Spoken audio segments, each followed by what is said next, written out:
Adrian Newey's first Aston Martin is the most eagerly anticipated Formula 1 car of 2026. We had to wait for it too, as Aston Martin became the 10th of the 11 teams to hit the track on the penultimate day of the 5-day Barcelona test, and only in the final hours of that 4th day. But when it rolled out of the garage, this spectacular car did not disappoint. The delay that cost Aston Martin the majority of available running in the shakedown test is indicative of Newey's characteristic desire to push everything to the limit. The car being late is concerning, and our understanding is that it's overweight, but it made a big impression when it finally broke cover, driven by Lance Stroll, with team owner Lawrence Stroll and star driver Fernando Alonso watching on. The black carbon fibre machine is the most extreme 2026 car we've seen yet, and with only Williams to go, it will surely remain that way. Newey only started working for the team last March, but there's no question that Aston Martin's managing technical partner, and now team principal too, has stamped his identity on the AMR26. As our resident ex-F1 technical director Gary Anderson noted, it is a car that pushes to the limits of the regulations. This is the start of a new era for the team. The AMR26 was designed and developed in its state-of-the-art factory opposite the Silverstone circuit, using a cutting-edge new wind tunnel and vast array of tools and equipment that's been added. And it's the first car built in partnership with new engine supplier Honda, with the extra challenge of the team having to make its own gearbox in-house for the first time since 2008, when it ran under the Force India name. Ambitions and expectations are sky high.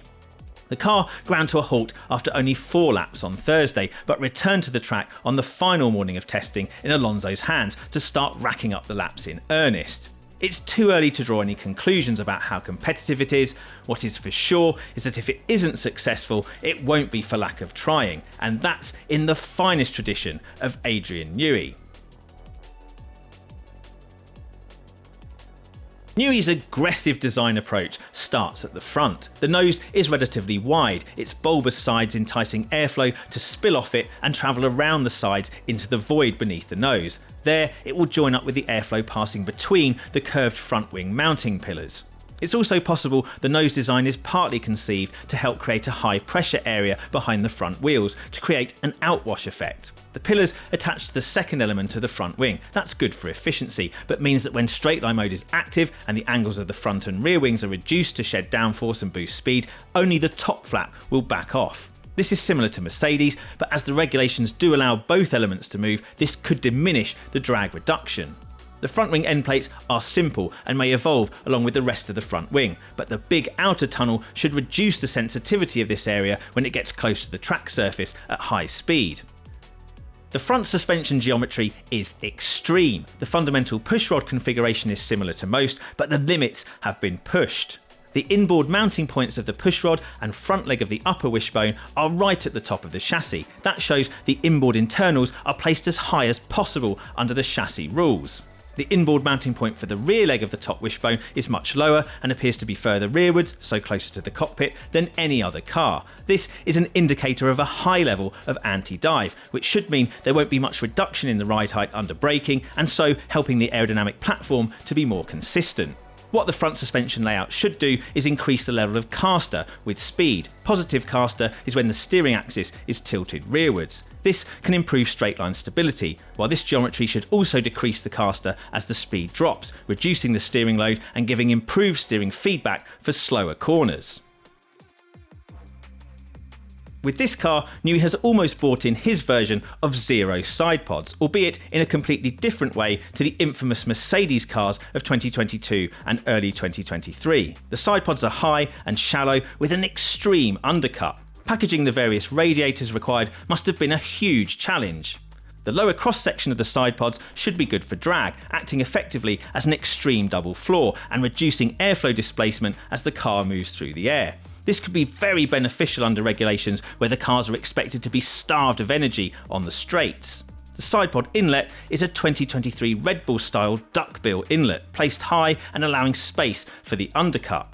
There's also the return of a Newey idea of old, the Viking horns mounted behind the driver's head on the top of the airbox. This has echoes of the first time these appeared on the Newey designed McLaren MP420 of 2005. This is to contain and realign the airflow forced around the headrest. These horns tidy up the airflow to the engine cover and rear wing. The airbox inlet adds to the overall cooling flow volume, but the engine cover volume above the actual engine is quite small, suggesting more of the cooling is packaged tightly lower down. The bargeboard detail appears to be outwash generating, while at the rear of the floor, the louvers likely connect the airflow in that area with the outwards tyre squirt to prevent it being pulled inboard. The tyre squirt is the airflow created when the tyre rotates onto the track surface. Aston Martin also has an opening at the rear of the floor leading to the sidewall on the inside of the diffuser. This introduces high energy airflow to further energise the underfloor. The engine cover cooling outlet looks enormous, which raises questions about the cooling demand of the power unit. However, its size will also be exaggerated by whatever is housed under this part of the engine cover. The outlet is also mounted further forward than those with the cannon-style exits, which allows more time for the hot cooling airflow to mix with the free stream airflow approaching the rear wing. The rear suspension layout is difficult to see clearly, but is still as attention-grabbing as the front. It's a pushrod configuration again, but the rear leg of the top wishbone appears to be mounted to the central pylon of the rear wing. That's something we last saw on the 2021 Red Bull RB16B. Having the rear leg inboard mounted higher in this way can increase the anti-lift and might also have structural advantages.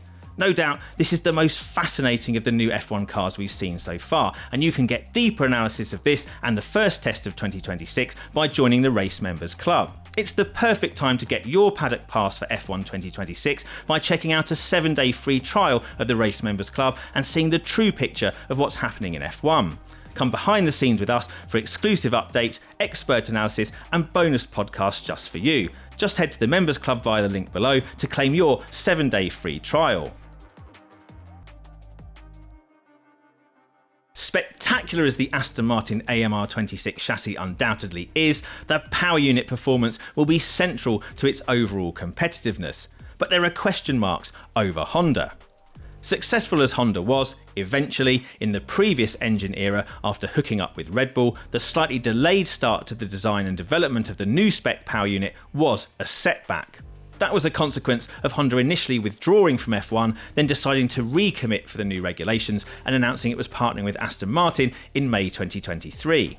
The initial withdrawal meant Honda largely dissolved its F1 division, with staff redeployed across electrification projects. That meant reassigning personnel internally and recruiting from the outside. That cost momentum and required restructuring.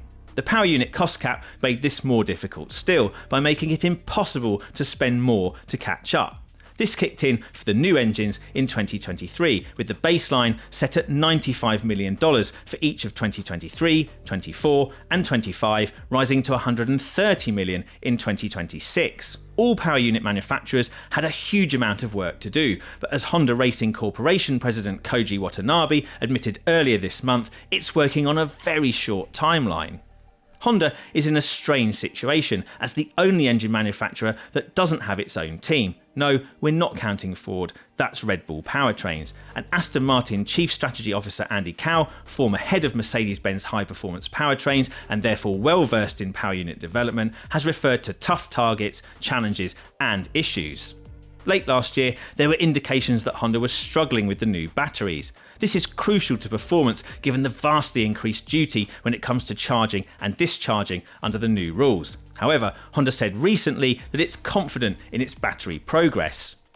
New fuel supplier Aramco is also an unknown quantity. While the advanced sustainable fuels introduced this year are new for everyone, this is the first time Aramco will have supplied an F1 fuel to a team.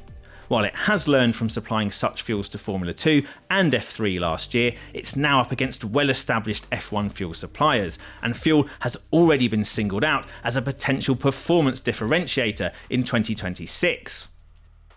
Honda did a great job under the old regulations, but these power units are a different proposition given the elimination of the MGUH mounted on the turbo that harvested exhaust gases which could be used to spool up the turbo.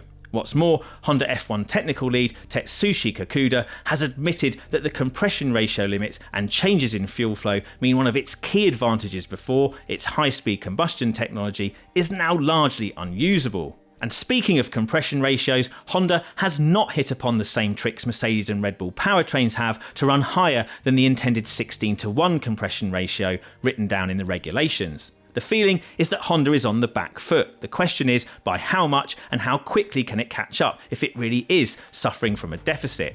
This will ultimately be crucial in determining how successful Adrian Newey's impressive and extreme first Aston Martin F1 design can ultimately be.